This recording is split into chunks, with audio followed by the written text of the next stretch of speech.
அன்பார்ந்த மதச்சார்பற்ற முற்போக்கு கூட்டணி வேட்பாளரை ஆதரித்து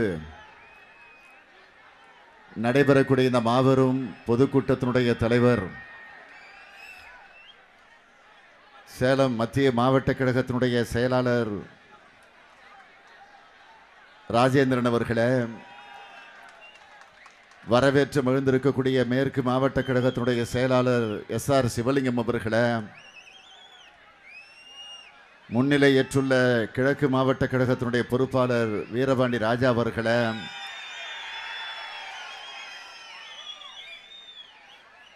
காங்கிரஸ் பேர் இயக்கத்தினுடைய முன்னோடிகளில் ஒருவராக விளங்கி கொண்டிருக்கக்கூடிய என்னுடைய பெருமதிப்பிற்குரிய அண்ணன் தங்கபால் அவர்களே, இந்திய தேசிய காங்கிரஸ், திராவிடர் கழகம், மறுமலர்ச்சி திராவிட முன்னேற்ற கழகம், மார்க்சிய கம்யூனிஸ்ட் கட்சி, இந்திய கம்யூனிஸ்ட் கட்சி, இந்திய யூனியன் முஸ்லீம் லீக், விடுதலை சிறுத்தைகள், மனிதநேய மக்கள் கட்சி, கொங்கு நாடு மக்கள் தேசிய கட்சி, இந்திய ஜனநாயக கட்சி, தமிழக வாழ்வுரிமை கட்சி, ஆதி தமிழர் பேரவை, தமிழ்நாடு விவசாயிகள் தொழிலாளர் கட்சி, கிறித்துவ நல்லெண்ண இயக்கம் உள்ளிட்ட கூட்டணி கட்சிகளை இடம்பெற்றிருக்கக்கூடிய அன்புக்குரிய மாவட்டத்தினுடைய தலைவர்களே, நிர்வாகிகளே, தோழமை கட்சிகளை சார்ந்திருக்கக்கூடிய தோழர்களே, நிறைவாக நன்றி நல்க இருக்கக்கூடிய சேலம் மாநகர செயலாளர் ஜெயக்குமார் அவர்களே, மேடையில் வீற்றிருக்கக்கூடிய இயக்கத்தினுடைய முன்னோடிகளே, சட்டமன்ற நாடாளுமன்ற முன்னாள் இந்நாள் உறுப்பினர்களே, பெருந்திரளாக திரண்டிருக்கக்கூடிய பெரியோர்களே, வேட்பாளராக இங்கே உங்களிடத்தில் இருகரங்கூப்பி வாக்குகளை கேட்டு நின்று கொண்டிருக்கக்கூடிய மதச்சார்பற்ற முற்போக்கு கூட்டணியினுடைய திராவிட முன்னேற்ற கழகத்தினுடைய அங்கீகாரம் பெற்றிருக்கக்கூடிய வேட்பாளர் அருமை சகோதரர் எஸ்ஆர் பார்த்திபன் அவர்களே, இளைய சமுதாயத்தினுடைய என்னரும் இனிய நண்பர்களே, அன்பிற்கினிய தாய்மார்களே, தோழமை கட்சிகளை சார்ந்திருக்கக்கூடிய செயல் வீரர்களே, என் உயிரோடு கலந்திருக்கக்கூடிய தலைவர் கலைஞர் அவர்களுடைய உயிரினும் உயிரான அன்பு உடன்பிறப்புகளே, உங்கள் அனைவருக்கும் என்னுடைய அன்பான வணக்கம். நேற்று முன்தினம் என்னுடைய தேர்தல் பிரச்சார பயணத்தை தலைவர் கலைஞர் பிறந்த திருவாரூரிலே தொடங்கி தலைவர் கலைஞர் அவர்கள் வளர்ந்த தஞ்சைக்கு சென்று நேற்றைய தினம் பெரம்பலூர் நாடாளுமன்றத்திற்கு சென்று இன்று சேலத்திற்கு நான் வந்திருக்கிறேன். நாடும் நமதே, நாற்பதும் நமதே என்ற அந்த முழக்கத்தை அடிப்படையாக வைத்து இந்த பயணத்தை நான் இன்று 3வது நாளாக நடத்தி கொண்டிருக்கிறேன். செல்லுகிற இடமெல்லாம் மக்கள் ஆர்வத்தோடு, ஆரவாரத்தோடு, எழுச்சியோடு, உணர்ச்சியோடு, ஒன்றை ஒன்று மிஞ்சக்கூடிய அளவிற்கு போட்டி போட்டுக்கொண்டு மக்கள் திரளக்கூடிய அந்த ஆர்வத்தை, ஆரவாரத்தை பார்க்கிற நேரத்தில் நிச்சயமா, உறுதியா வருகிற நாடாளுமன்ற தேர்தலில் புதுவை உள்ளிட்ட 40 தொகுதிகளில் நம்முடைய அணிதான் வெற்றி பெறப் போகிறது என்பதை தெளிவாக எடுத்து சொல்லிக் கொண்டிருக்கிறது. இதற்கு என்ன காரணம்? நம் மீது மக்கள் கொண்டிருக்கக்கூடிய நம்பிக்கையை அது இன்றைக்கு எடுத்துக்காட்டி கொண்டிருக்கிறது. ஆக நம் மீது காட்டக்கூடிய நம்பிக்கை மட்டுமல்ல, மத்தியில ஆட்சி பொறுப்பில் இருக்கக்கூடிய பாரதிய ஜனதா கட்சியின் மீது, மாநிலத்தில் ஆட்சி பொறுப்பில் இருக்கக்கூடிய அதிமுக ஆட்சி மீது மக்கள் கொண்டிருக்கக்கூடிய வெறுப்பையும் இன்றைக்கு இந்த கூட்டம் வெளிப்படுத்தி கொண்டிருக்கிறது என்பதை நான் தெரிவிக்க விரும்புகிறேன். இந்த கோட்டை மைதானம் நிரம்பி வழிந்து கொண்டிருக்கிறது. ஆக இந்த கோட்டை மைதானம் நிரம்பி வழக்கூடிய காட்சியை பார்க்கிற போது சென்னை கோட்டையிலே நம்முடைய திராவிட முன்னேற்ற கழகத்தினுடைய ஆட்சி உதயமாக போகிறது என்பதற்கு அடையாளமாக இது விளங்கி கொண்டிருக்கிறது. கோட்டை மைதானத்தில் இந்த பிரச்சார கூட்டம் நடைபெறுகிற நேரத்தில் நான் ஒன்றை எண்ணி பார்க்கிறேன். திராவிட முன்னேற்ற கழகத்தினுடைய கோட்டைதான் சேலம் என்பதை நாம் மறந்துட முடியாது. இந்த சேலத்தை கோட்டையாக்கி தந்தவர்தான் நம்முடைய அன்புக்குரிய மறைந்த வீரபாண்டியார் அவர்கள் என்பதையும் நான் இங்கே நினைவுபடுத்த விரும்புகிறேன். சேலத்தை கோட்டையாக்கி விட்டு நம்மிடத்தில் ஒப்படைத்து விட்டு போயிருக்கிறார். நான் நினைத்து பார்க்கிறேன், கடந்த 2004ஆம் ஆண்டு இதே சேலத்தில் அண்ணன் வீரபாண்டியார் அவர்கள் முன்னின்று நடத்திய ஒரு மாநாடு. என்ன மாநாடு என்று கேட்டால், தலைவர் கலைஞர் அவருடைய முத்துவிழா மாநாடு. அந்த முத்துவிழா மாநாட்டை அவர்தான் முன்னின்று நடத்தினார். அப்படிப்பட்ட ஒரு மாநாட்டை நடத்துகிற போது தலைவர் கலைஞர் அவர்களை ஒரு சாரட்டு வண்டிகளை உட்கார வைத்து அந்த வண்டியை அண்ணன் வீரபாண்டியார் அவர்கள் ஓட்டி வந்த அந்த காட்சி இன்றைக்கு நம்முடைய மனதில் ஆழமாக பதிந்திருக்கிறது. ஆகவே இப்படிப்பட்ட வீரபாண்டியார் போன்றவர்களை தமிழ்நாடு முழுவதும் தலைவர் கலைஞர் அவர்கள் உருவாக்கி தந்திருக்கிறார்கள். 1957 இருந்து 2016ஆம் ஆண்டு வரையில நடைபெற்றிருக்கக்கூடிய சட்டமன்ற தேர்தலில் தோல்வி என்பதையே அறியாமல் தொடர்ந்து வெற்றி பெற்றிருக்கக்கூடிய ஒரு தலைவர் உண்டென்று சொன்னால் அது நம்முடைய தலைவர் கலைஞர் அவர்கள்தான் என்பது உங்களுக்கு தெரியும். ஆக அப்படிப்பட்டவருடைய வெற்றி சின்னம்தான் உதயசூரியன். அந்த வெற்றி சின்னம் உதயசூரியனத்திலே நிற்கக்கூடியவர் தான் இதோ உங்களிடத்திலே வேட்பாளராக நிற்கிறார் SR பார்த்திபன் அவர்கள். உதயசூரியன் சின்னத்தில் யார் போட்டியிட்டாலும் தமிழகத்தை ஒரு முறை அல்ல 5 முறை ஆண்டு இந்த தமிழகத்திற்காக பணியாற்றி இருக்கக்கூடிய தலைவர் கலைஞர் அவர்களே போட்டியிடுகிறார் என்றுதான் அர்த்தம் என்பதை நீங்கள் மனதிலே பதிய வைத்துக் கொள்ள வேண்டும்.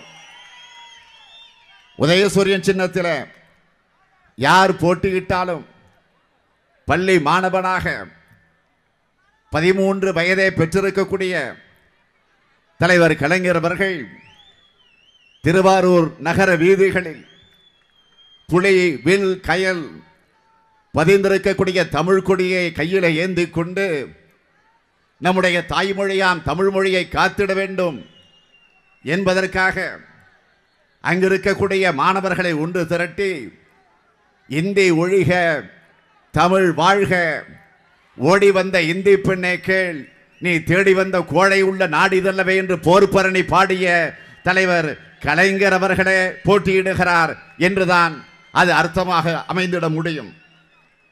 எஸ்ஆர் பார்த்திபனை நீங்கள் வெற்றி பெற வைக்கிறீர்கள் என்று சொன்னால் உதயசூரியனை உருவாக்கி தந்த அறிஞர் அண்ணா வெற்றி பெறுகிறார் என்று பொருள். பார்த்திபன் வெற்றி பெறுகிறார் என்று சொன்னால் அண்ணாவினுடைய அன்பு தம்பியாம் நம்முடைய தலைவர் கலைஞர் வெற்றி பெறுகிறார் என்று பொருள். பார்த்திபன் வெற்றி பெறுகிறார் என்று சொன்னால் இன்றைக்கு இந்த இயக்கத்தினுடைய தலைவனாக உங்கள் அன்போடு ஆதரவோடு பொறுப்பேற்றுக் கொண்டிருக்கக்கூடிய நான் வெற்றி பெறுவதாக பொருள்.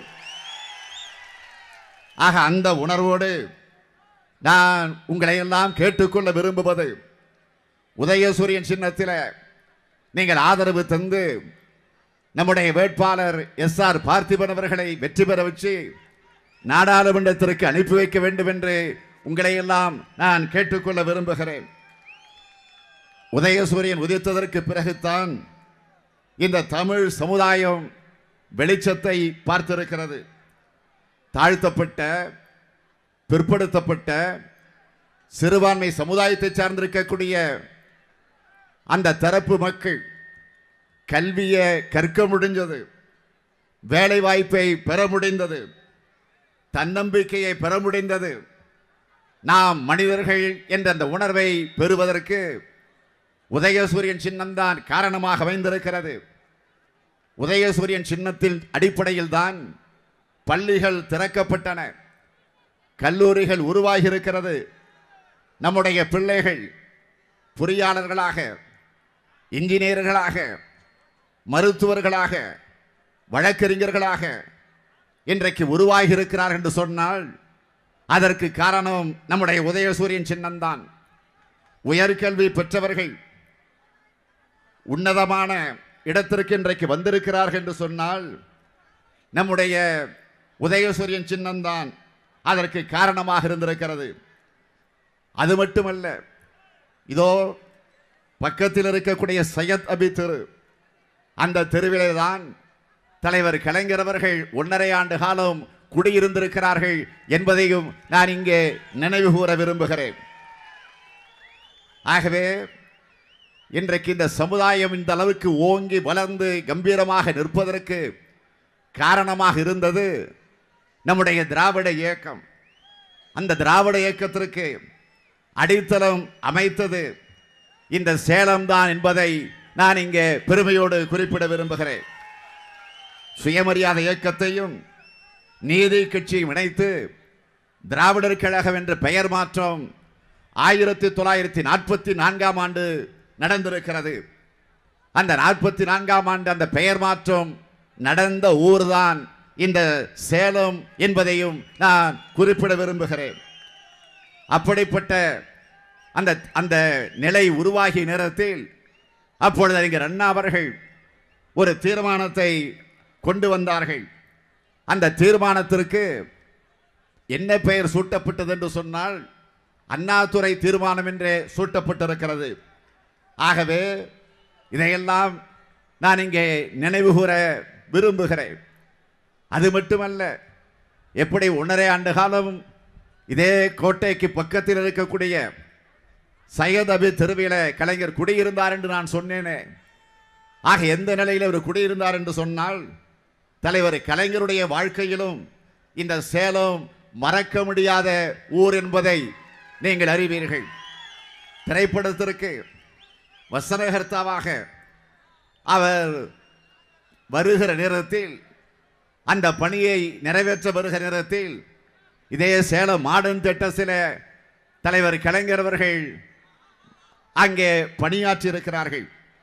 ஆக தலைவர் கலைஞர் அவர்களை கதாசிரியராக உருவாக்கிய பெருமை இந்த சேலத்திற்கு உண்டு என்பதை நான் இங்கே பதிவு செய்கிறேன். அப்படிப்பட்ட சேலத்திற்குத்தான் நான் வந்திருக்கிறேன். அந்த சேலத்தில் இருக்கக்கூடிய வேட்பாளருக்கு, பார்த்திபனுக்கு, உதயசூரியனுக்கு ஓட்டு கேட்க வந்திருக்கிறேன். பணிவோடு கேட்க விரும்புகிறேன், விரும்பி வேண்டி கேட்கிறேன், உரிமையோடு கேட்கிறேன். உங்களில் ஒருவனாக இந்த மேடையில் நின்று கேட்கிறேன். இன்னும் பெருமையோடு சொல்ல வேண்டும் என்று சொன்னால் தலைவர் கலைஞருடைய மகனாக நின்று உங்களுடைய இருகரம் குப்பி நான் கேட்டுக்கொள்ள கடமைப்பட்டிருக்கிறேன். திமுக கழகம் எப்பொழுதெல்லாம் ஆட்சி பொறுப்பில் இருந்திருக்கிறதோ, அறிஞர் அண்ணா தலைமையில் ஆட்சி இருந்த நேரத்திலும் சரி, அதற்கு பிறகு அவர் வழி நின்று பணியாற்றிய தலைவர் கலைஞர் அவர்கள் ஆட்சி பொறுப்பை தலைமையேற்று வழிநடத்திய நேரத்திலும் சரி, சாமானிய மக்களுக்காக எத்தனையோ திட்டங்கள் உருவாக்கி தரப்பட்டிருக்கிறது. உதாரணத்திற்கு சிலவற்றை நான் தலைப்புச் செய்தியாக குறிப்பிட விரும்புகிறேன். விவசாயிகளுக்கு இலவச மின்சாரம், நெசவாளர்களுக்கு இலவச மின்சாரம், விவசாய பெருங்குடி மக்கள் கூட்டுறவு வங்கிகள் வாங்கியிருக்கக்கூடிய கடன் 7000 கோடி ரூபாய் ரத்து, காவேரி நடுவர் மன்றம் உருவாக்கியது, மண்டல் கமிஷன் பரிந்துரையை அமல்படுத்தியது, சமத்துவபுரங்களை அமைத்தது. இதே தாய்நாடு நம்முடைய தமிழ்நாட்டிற்கு தமிழ்நாடு என்ற பெயரை சூட்டியது. சுயமரியாதை திருமணம் செல்லும் என்ற சட்டத்தை நிறைவேற்றி தந்தது. அனைத்து ஜாதியினரும் அர்ச்சகர் ஆகலாம் என்கிற சட்டத்தை நிறைவேற்றி தந்தது. மாற்று திறனாளிகளை மேம்படுத்தியது. திருநங்கையர் வாழ்வியல ஒளியேற்றியது. மகளிர் சுய உதவி குழுக்களை உருவாக்கியது. அரசு ஊழியருடைய ஊதியத்தை உயர்த்தியது. ஏராளமான மருத்துவக் கல்லூரிகளை தமிழகம் முழுவதும் கொண்டு வந்தது. சிறுபான்மையினருக்கு இடஒதுக்கீடு, அருந்ததியருக்கு உள்ஒதுக்கீடு, நம்முடைய தாய்மொழியாம் செம்மொழி தமிழ் மொழிக்கு செம்மொழி என்கிற அந்தஸ்தை பெற்றுத்தந்த தலைவர் தான் நம்முடைய தலைவர் கலைஞர் அவர்கள். அதேபோல் நம்முடைய மதிப்பிற்குரிய தங்கபால் அவர்கள் குறிப்பிட்டு சொன்னார 1553 கோடி ரூபாய் செலவில் சேலம் உருக்காலை சர்வதேச தரத்திற்கு உயர்த்தி புதிய குளிர் உருட்டாலையை தலைவர் கலைஞர் அன்றைக்கு பெற்று தந்தார்கள். அதேபோல சேலத்தில் புதிய ரயில்வே மண்டலம் 120 கோடி ரூபாய் மதிப்பீட்டில் சேலம் அரசினர் மோகன் குமாரமங்கல மருத்துவக் கல்லூரியை சூப்பர் ஸ்பெஷாலிட்டி மருத்துவக் கல்லூரியாக மாற்றி தந்தது. சென்னை மாநகரில் மெட்ரோ ரயில் திட்டம், கிருஷ்ணகிரி தருமபுரி மாவட்ட மக்கள் பயன்படக்கூடிய வகையில் ஒகேனக்கல் கூட்டு குடிநீர் திட்டம், இப்படி பல திட்டங்களை நாம் ஆட்சி பொறுப்பில் இருந்த நேரத்தில் நிறைவேற்றி தந்திருக்கிறோம். ஆனால் இன்றைக்கு ஆட்சியில் இருக்கக்கூடிய அதிமுக இதுபோல திட்டங்களை நிறைவேற்றி இருக்கிறோம் என்று அவர்களால் ஒன்றையாவது சொல்லக்கூடிய தகுதியை, அந்த திராணியை அவர்கள் பெற்றிருக்கிறார்களா? சொல்லலாம். என்ன சொல்லலாம் என்று கேட்டால், அவர்கள் சொல்லக்கூடிய சாதனைகள் வேதனைகளாக இருக்கும். என்னென்ன வேதனைகள் என்று கேட்டால், கொடநாட்டில் கொள்ளை, கொடநாட்டில் கொலை, குட்காவில் மாமூல், அதில் அமைச்சரும் சம்பந்தம் உண்டு, டிஜிபியும் அதில் உடன்பாடு உண்டு. இப்படி பல விவகாரங்கள். அதே போல மொத்த கான்ட்ராக்டுகளையும் தன் பினாமிக்கு கொடுத்து கல்லா கட்டுவது, தூத்துக்குடியில் 13 பேர்களை சுட்டு கொன்றது, பொள்ளாச்சியில் பாலியல் சம்பவத்தில் ஆளுங்கட்சியினர் ஈடுபட்டிருப்பதை மூடி மறைப்பது, தெர்மாக்கோல் விஞ்ஞானத்தை கண்டுபிடிச்சது, கம்பராமாயணத்தை சேக்கிழார் எழுதியது, இது போன்ற சாதனைகள் தான். ஒரே நாளில் 1.5 லட்சம் அரசு ஊழியர்களை டிஸ்மிஸ் செஞ்சது, ஐஏஎஸ் அதிகாரி முகத்தில் திராவகத்தை வீசியது, கவர்னர் மீது பாலியல் அவதூறு, முதல்வர் மீது கொலை குற்றச்சாட்டு. என்னெந்த கொலை குற்றச்சாட்டு? கொடநாடு. கொடநாடு என்பது என்ன? மறைந்த அம்மையார் முதலமைச்சர் அம்மையார் ஜெயலலிதா அவர்கள் முதலமைச்சராக இருந்த நேரத்தில் மட்டுமல்ல, அவர் எப்பொழுதுமே ஒரு 15 நாளைக்கு ஒரு முறை ஓய்வெடுக்க உதகைக்கு செல்வது உண்டு, ஊட்டிக்கு. அங்கு கொடநாடு பங்களா, ஒரு ஆடம்பரமான மாளிகை, அங்கே ஓய்வெடுக்க செல்வது உண்டு. ஆக அந்த மாளிகையில் அவர் மறைந்ததற்கு பிறகு கொலை சம்பவம் நடந்திருக்கு. 1 2 4 கொலை. ஆக அதற்கு தொடர்ந்து 5 கொலை. ஆக 5 கொலைகள் அந்த கொடநாடு பங்களாவை ஒட்டி நடந்திருக்கிறது என்று சொன்னால் அதற்கு காரணமானவர்கள் யார்? இந்த விவகாரத்தை திமுக கழகத்தின் சார்பிலோ அல்லது காங்கிரஸ் கட்சியின் சார்பிலோ கூட்டணியில் இடம்பெற்றிருக்கக்கூடிய நம்முடைய தலைவர்கள் சார்பிலோ அது முதலில் வெளிக்கொண்டு வரப்படலை. அதை கொண்டு வந்தது, மக்களுக்கு அதை விளம்பரப்படுத்தியது, அதற்கு யார் உடந்தையாக இருந்தார்களோ, அந்த கொலைக்கு யார் யாரை பயன்படுத்தி இருக்கிறார்களோ அவர்களே வெளிப்படையாக வந்து அந்த செய்தியை எடுத்து சொல்லி இருக்கிறார்கள். அம்மையார் ஜெயலலிதா அவர்கள் மறைந்து விட்டார்கள். மறைந்ததற்கு பிறகு அந்த கொடநாட்டில் இருக்கக்கூடிய 2000 கோடி ரூபாய் அதை அங்கிருந்து எடுத்துக்கொண்டு வர வேண்டும். ஆக பணம் மட்டுமல்ல, சில ரகசியங்கள். என்னெந்த ரகசியங்கள்? அம்மையார் ஜெயலலிதா அவர்கள் உயிரோடு இருந்த நேரத்தில் அதிமுகவில் இருக்கக்கூடிய அது ஓபிஎஸ்ஸிலிருந்து இபிஎஸ்ஸிலிருந்து அமைச்சர்கள் வரையில என்னென்ன தவறு செய்திருக்கிறார்கள், எங்கெங்கு ஊழல் செய்திருக்கிறார்கள், எங்கெங்கு சொத்துக்களை வாங்கியிருக்கிறார்கள், யார் யாரோடு பேசி பேரம் பேசி இருக்கிறார்கள், அந்த முழு விவரங்களை அம்மையார் ஜெயலலிதா அவர்கள் முதலமைச்சராக இருந்த காரணத்தால் அதையெல்லாம் ஆதாரபூர்வமாக சேகரித்து அத்தனையும் கம்ப்யூட்டரில் போட்டு வச்சிருக்கிறார்கள். பென் டிரைவில் அதெல்லாம் பதிவாகி இருக்கு. அதெல்லாம் பத்திரமாக அந்த வீட்டில் அம்மையார் ஜெயலலிதா அவர்கள் பாதுகாத்து வைத்திருக்கிறார்கள். ஆக அவர் மறைந்ததற்கு பிறகு அதை எப்படியாவது அங்கிருந்து கொண்டு வந்து விட வேண்டும் என்று திட்டமிட்டு அதற்காக கேரள மாநிலத்திலிருந்து 11 பேரை தயாரித்தார்கள். இதை தயாரிப்பதற்கு யாரை பயன்படுத்தினார்கள் என்று சொன்னால், கனகராஜ் என்கிற ஒரு டிரைவர். டிரைவர் என்றால் அவர் யாருடைய டிரைவர்? ஜெயலலிதாவுக்கு கார் ஓட்டிய டிரைவர். சில நேரங்களில் சசிகலாவுக்கும் காரை ஓட்டி இருக்கிறார். போயஸ் தோட்டத்தில் குடியிருக்கிற போதும் கார் ஓட்டி இருக்கிறார். அதே போல கொடநாட்டிலே வந்து ஓய்வெடுக்கிற நேரத்தில் அவர்தான் கார் ஓட்டுவார். ஆக அவர்தான் கனகராஜ். ஆக அவர் மூலமாக கேரள மாநிலத்திலிருந்து ஒரு 11 பேரை கூலிப்படையாக நியமித்து அதற்கு அவர்கள் அந்த காரியத்தில் ஈடுபட செய்கிறார்கள். அப்படி அவர்கள் ஈடுபடுகிற போது அந்த பங்களாவிற்குள்ளே நுழைகிற நேரத்தில் அவர்கள் தடுக்கப்படுகிறார்கள். தடுத்தது யார்? ஒரு காவலாளி, ஒரு வாட்ச்மேன். ஆக தடுத்த காரணத்தால் அவரை அடிக்கிறார்கள். அடித்த காரணத்தால் அவர் இறந்து விடுகிறார். ஆக இறந்து விட்ட காரணத்தால் அதை மூடி மறைக்க மேலும் ஒரு 4 கொலைகள் நடந்திருக்கு. கனகராஜ் எப்படி இறந்தார் தெரியல. ஆக அந்த கூலிப்படையில் இருக்கக்கூடியவர்கள் 11 பேர்களில் சயன் என்பவர் ஒருவர். ஆக அந்த சயன் என்பவரை அவரையும் தீர்த்து கட்ட இவர்கள் முடிவு செய்கிறார்கள்.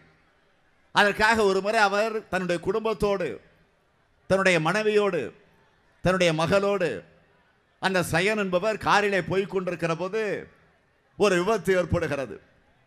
அந்த விபத்திலே சயன் தப்பித்து விடுகிறார். விபத்து என்றால் திட்டமிட்டு நடத்திய விபத்து, அது யதார்த்தமாக நடந்த விபத்து அல்ல.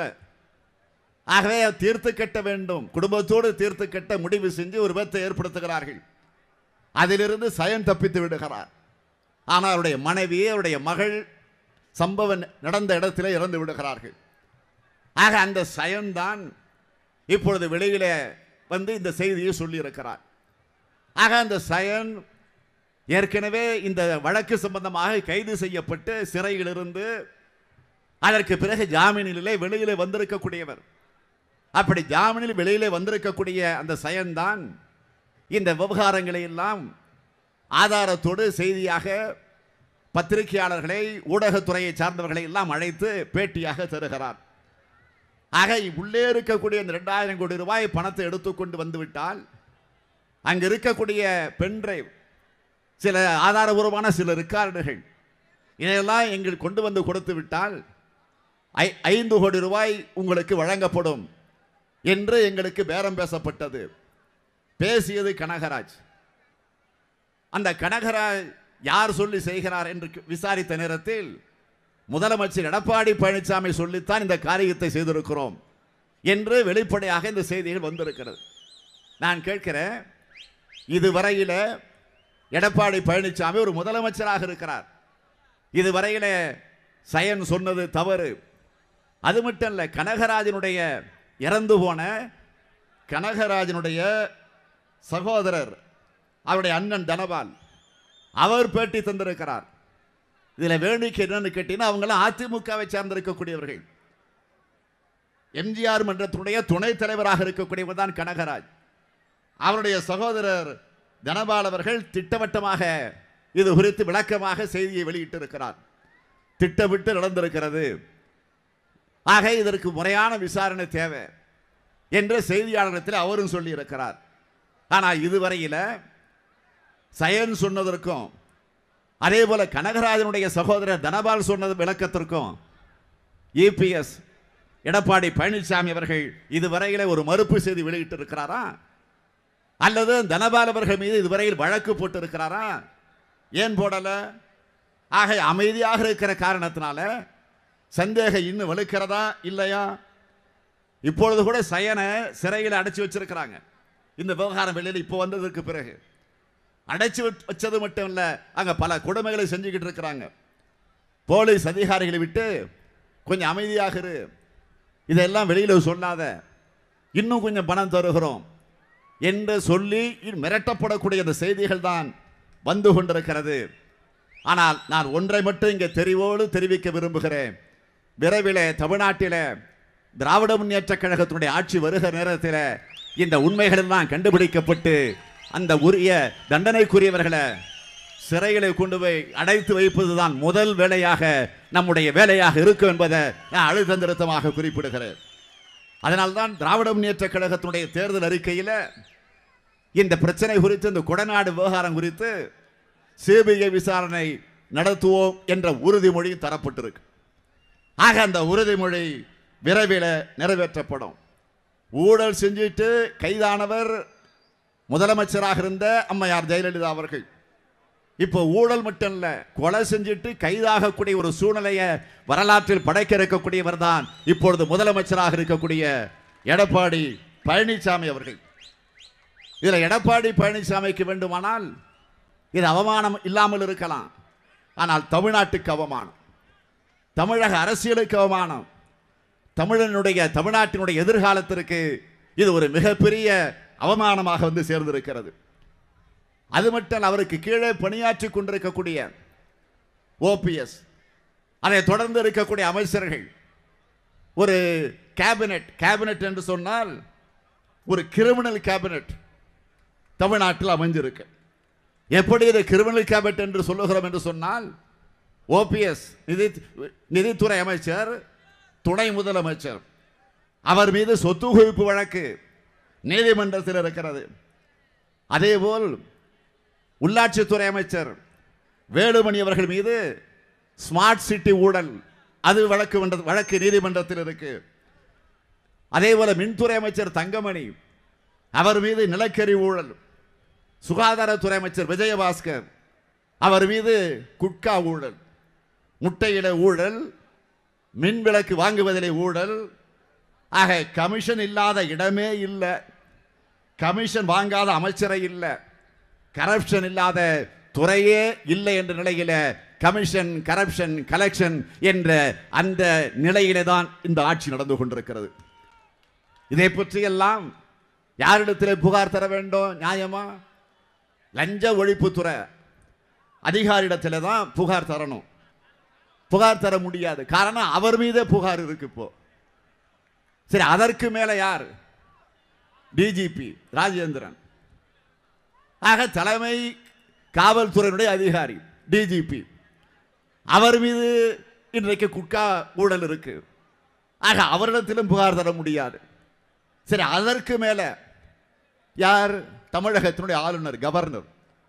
ஆக அவரிடத்திலும் தர முடியாது. காரணம் அவர் மீதே நிர்மலா விவகாரம் இருக்கு. அதனால் அங்கேயும் போக முடியாது. சரி, அதற்கு மேல யாரிடத்துல? பிரதமர் மோடி இடத்துல, அங்கேயும் போக முடியாது.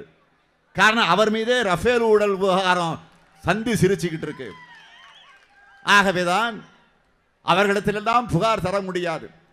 அதனால்தான் இப்பொழுது உங்களிடத்திலே புகார் தந்து வந்திருக்கிறோம். அந்த புகாரை நீங்கள் பரிசீலித்து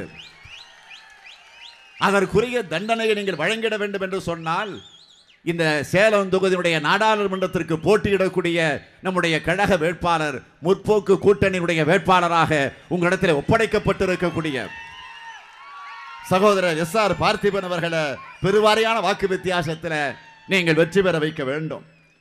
மோடியும் எடப்பாடியும் சேர்ந்து மக்களை ஏமாற்றி கொண்டிருக்கிறார்கள்.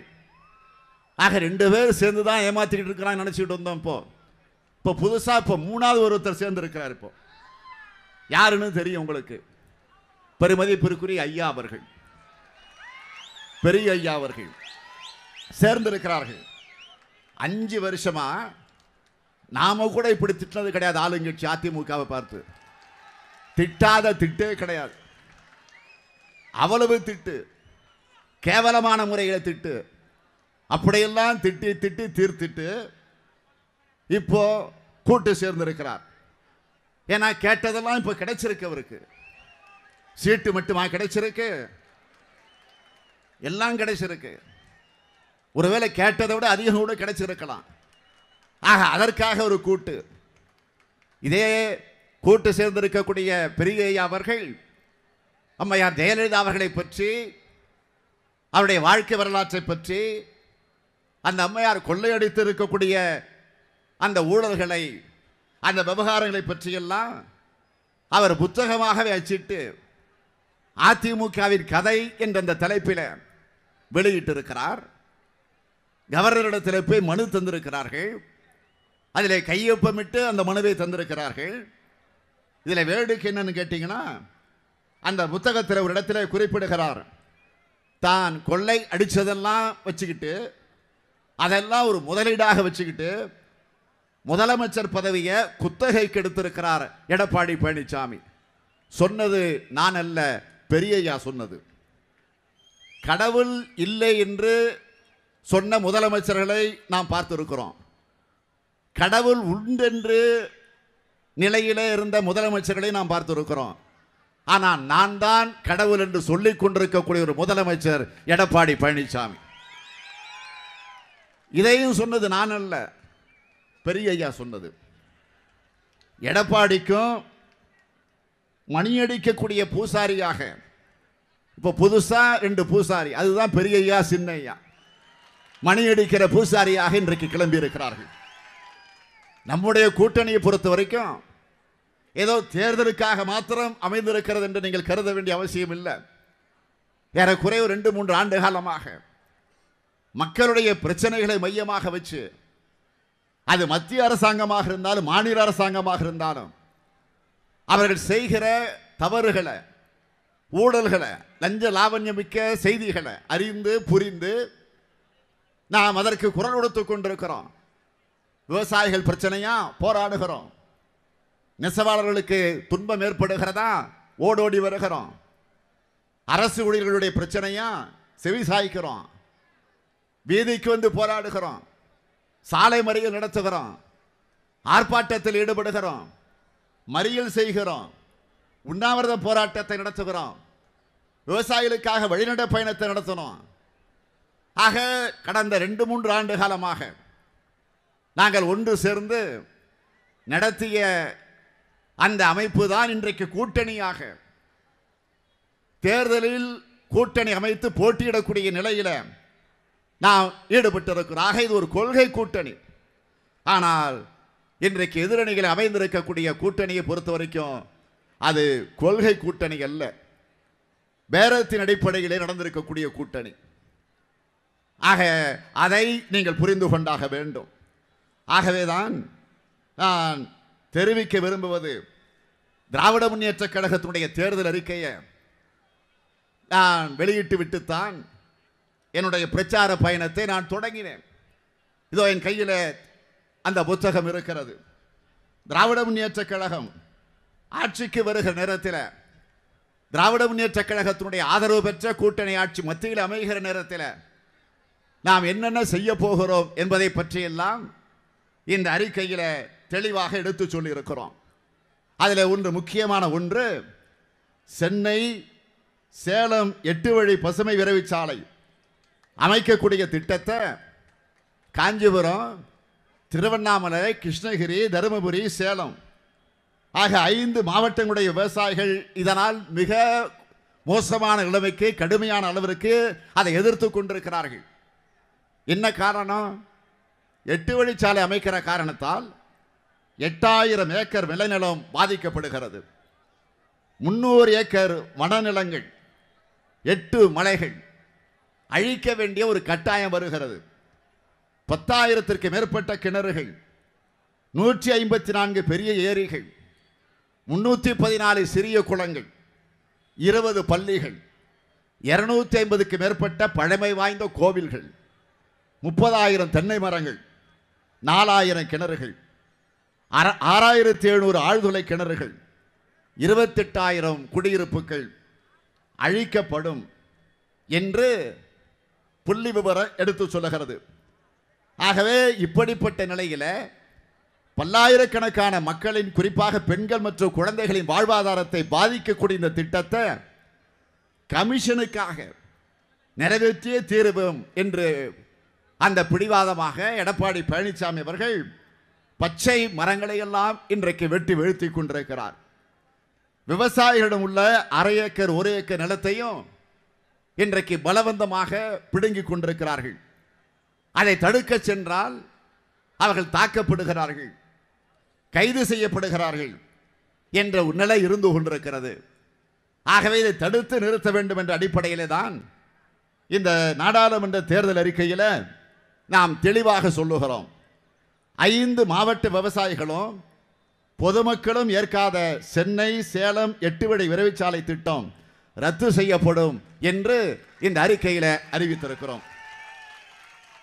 அதே நேரத்தில் மாற்றாக சென்னை சேலம் இடையே ஏற்கனவே உள்ள நெடுஞ்சாலைகள், சாலைகள் அனைத்தையும் சாலைகளின் இருபுறமும் ஏற்கனவே கையகப்படுத்தப்பட்டுள்ள நிலத்தை பயன்படுத்தி அகலப்படுத்தவும் மேம்படுத்தவும் உரிய முயற்சிகள் மேற்கொள்ளப்படும் என்ற உறுதியை நாம் அளித்திருக்கிறோம். அதேபோல் கைத்தறி துணிகளின் விற்பனை அதிகரிப்பதற்கு 2 லட்சம் மக்கள் தொகைக்கு மேலே இருக்கக்கூடிய நகரங்களில் கவின்மிகு காட்சியகங்கள் அமைக்கப்படும். கழக ஆட்சியில் நெசவாளர்களுக்கு வழங்கப்பட்ட 100 யூனிட் இலவச மின்சாரம் இந்தியா முழுவதும் உள்ள கைத்தறி நெசவாளருக்கு வழங்கப்படும். சேலத்தில் பறக்கும் ரயில் திட்டம் கொண்டு வரப்படும் என்று அறிவித்திருக்கிறோம். சேலத்திலிருந்து அருகில் உள்ள நகரங்களுக்கு ரயில் பேருந்துகள் மற்றும் டீசல் மின்சார பெட்டிகள் DEMU வசதிகள் அறிமுகப்படுத்த நடவடிக்கை எடுக்கப்படும். சேலம் விமான நிலையத்தில் இரவு நேரத்தில் விமானங்கள் வந்து இறங்கு போதுமான வசதிகள் இல்லை. திருப்பூர், கரூர், ஈரோடு, நாமக்கல் மாவட்டங்களின் தொழில் வளர்ச்சிக்கு உதவிடக்கூடிய வகையில் சேலம் விமான நிலையம் மேம்படுத்தப்படும். மத்திய அரசு பணிகளில் முதல் தலைமுறை பட்டதாரிகளுக்கு முன்னுரிமை அளிக்க திமுக வலியுறுத்தும் என்று மிக தெளிவாக நம்முடைய தேர்தல் அறிக்கையில் நாம் குறிப்பிட்டு காட்டியிருக்கிறோம். ஆகவே அதை தொடர்ந்து இன்னும் நம்முடைய தேர்தல் அறிக்கையில் நாம் சொல்லியிருப்பது விவசாயிகளுடைய கடன் முழுமையாக தள்ளுபடி செய்யப்படும் என்ற அறிவிப்பு வந்திருக்கிறது. அதேபோல் நீண்ட நாள் கோரிக்கை, கடந்த நாடாளுமன்ற தேர்தல் நேரத்தில் நான் இந்த உறுதிமொழியை தந்திருந்தோம். மாணவர்களுடைய கல்வி கடன், அந்த கல்வி கடனும் ரத்து செய்யப்படும் என்ற அறிவிப்பும் வெளியிடப்பட்டிருக்கிறது. 1 கோடி இளைஞர்களுக்கு வேலை வாய்ப்பு, 5 லட்சம் பெண்களுக்கு வேலை வாய்ப்பு, சிலிண்டர் விலை குறைக்கப்படும், பெட்ரோல் டீசல் விலை கட்டுப்படுத்தப்படும், கேபிள் கட்டணம் டிவி கேபிள் கட்டணம் குறைக்கப்படும், வேளாண் துறைக்கென்று தனி பட்ஜெட் உருவாக்கப்படும், தொழிலாளர் ஓய்வூதியம் உயர்த்தப்படும், மத்திய மாநில அரசு ஊழியர்களுக்கு ஓய்வூதிய திட்டம் மீண்டும் கொண்டு வரப்படும், தனிநபர் வருமான வரம்பு அதிகரிக்கும், வருமான வரிக்கான வரம்பு அதிகரிக்கப்படும், GST வரியை முற்றிலும் மாற்றி அமைக்கப்படும், தனியார் துறையில் இடஒதுக்கீடு, கிராமப்புற பெண்களுக்கு தொழில் தொடங்க ரூபாய் 50,000 வட்டியில்லா கடன் வழங்கப்படும், பள்ளி கல்லூரி மாணவர்களுக்கு இலவச ரயில் பாஸ் வழங்கப்படும், மத்திய மாநில அரசின் காலி பணியிடங்கள் உடனே நிரப்பப்படும். இப்படி பல அறிவிப்புகளை வெளியிட்டிருக்கிறோம். இது ஏதோ அதிமுக வெளியிட்டிருக்கக்கூடிய அறிவிப்பு போல் நிச்சயமாக இருக்காது. ஏனென்றால் அவங்களும் அறிக்கை வெளியிட்டிருக்கிறாங்க. அதில் நான் எல்லாத்தையும் சொல்ல விரும்பல, ஒன்றை நான் குறிப்பிட விரும்புகிறேன். ஒரு அறிவிப்பை வெளியிட்டிருக்கிறாங்க. என்ன அறிவிப்புன்னு கேட்டீங்கன்னா, நீட் தேர்வை ரத்து செய்வோன்னு அறிவிச்சிருக்கிறாங்க. தயவு செய்து நீங்க நினைச்சு பாருங்க, ஆட்சியில் இருப்பது யார்? ஜெயலலிதாவை தொடர்ந்து அதற்கு பிறகு ஓபிஎஸ், இப்போ இபிஎஸ், தொடர்ந்து 5-6 வருஷமா 7 வருஷமா இவங்க ஆட்சி நடந்துகிட்டு இருக்கு. ஆக 7 ஆண்டு காலமாக நாம் தொடர்ந்து போராடிட்டு இருக்கிறோம். அரியலூரில் ஒரு அரிஜன வகுப்பை சார்ந்த ஒரு மாணவி அனிதா என்ற பெண் தற்கொலை செய்து கொண்டு மாண்டார். என்ன காரணம்? இந்த நீட் தேர்வு தான். இன்னும் அதற்காக பல ஏழை எளிய குடும்பத்தில் பிறந்திருக்கக்கூடியவர்கள் டாக்டராக மருத்துவர்களாக வர முடியாத ஒரு நிலைக்கு தள்ளப்பட்டிருக்கிறார்கள். இதை தடுத்து நிறுத்திட வேண்டும் என்று தொடர்ந்து நாங்கள் குரல் கொடுத்து கொண்டிருக்கிறோம். சட்டமன்றத்தில் பல முறை நான் பேசியிருக்கிறேன். நேரமில்லா நேரத்தில் மட்டுமா கவன ஈர்ப்பு தீர்மானம் கொண்டு வந்து பேசியிருக்கிறேன், ஒத்திவைப்பு தீர்மானத்தில் பேசியிருக்கிறேன், நிதிநிலை அறிக்கை விவாதத்தில் பங்கேற்று பேசுகிற போது பேசியிருக்கிறேன். எப்போ வாய்ப்பு கிடைக்கிற போதெல்லாம் நான் இதை தொடர்ந்து வலியுறுத்தி இருக்கிறேன். எதிர்க்கட்சி தலைவராக நான் மட்டும் இல்லை, காங்கிரஸ் கட்சியின் சார்பில் வலியுறுத்தப்பட்டது, இந்திய யூனியன் முஸ்லீம் கட்சியின் சார்பில் சட்டமன்றத்தில் வலியுறுத்தப்பட்டது. சட்டமன்றத்தில் மட்டும் இல்லை, மக்கள் மன்றத்திலும் தொடர்ந்து சொல்லிக் கொண்டிருக்கிறோம். அதற்காக தொடர்ந்து போராடி கொண்டிருக்கிறோம். ஒரு 2 தீர்மானங்கள் கண்துடைப்புக்காக போட்டார்கள். ஆளுங்கட்சி அதிமுக தீர்மானம் கொண்டு வருகிறது, அதை நாம் ஏற்கக்கூடாது என்று அரசியல் பார்க்கல. இது மாணவர்கள் பிரச்சனை. ஆகவே இதில் நாம் ஆதரிக்க வேண்டும் என்று முடிவு செஞ்சு ஆதரிச்சோம். ஏகமனதாக தீர்மானம் 2 முறை நிறைவேற்றப்பட்டது. நிறைவேற்றப்பட்ட தீர்மானம் எங்க கேட்டால் என்ன சொல்லுகிறார்கள்? டெல்லிக்கு அனுப்பிச்சிருக்கிறோம். சரி, அனுப்பிய தீர்மானம் என்ன நிலையில் இருக்கு? டெல்லியில் மத்திய அரசு என்ன செய்யணும்? ஜனாதிபதிக்கு அனுப்பி அதை ஒப்புதல் பெறணும். பெற்றார்களா? இதுவரை கேட்டார்களா? தேர்தலுக்காக இப்பொழுது அடிக்கடி மோடி தமிழ்நாட்டிற்கு வந்துட்டு போறாரு.